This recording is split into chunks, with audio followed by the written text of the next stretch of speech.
삼성전자가 3나노 게이트 올어라운드 공정시장의 문을 열면서 파운드리를 둘러싼 모든 생태계 변혁이 예상됩니다.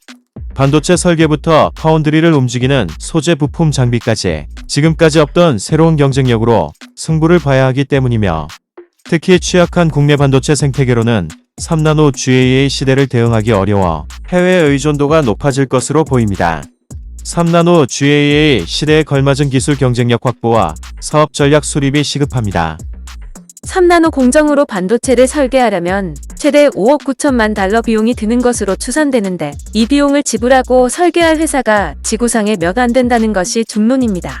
5나노 4억 1,600만 달러, 7나노 2억 1,700만 달러의 비용에 견주면 천문학적인 비용으로, 실제 비용과는 약간의 차이가 있다지만 비용 급등은 피할 수 없습니다.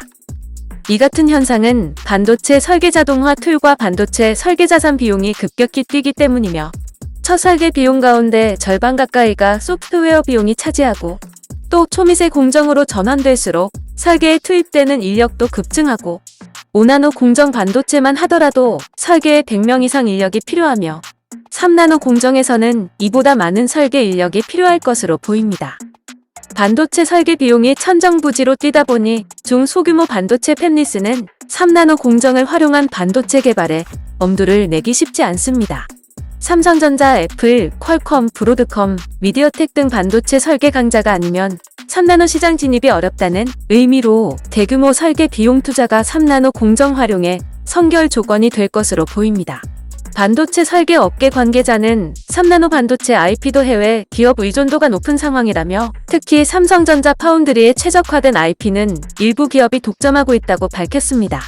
파운드리의 IP 정책과 클라우드를 통한 EDA 툴 접근 환경 고도화 등으로 진입 장벽을 낮춰야 3나노 생태계가 탄탄해질 것으로 보입니다.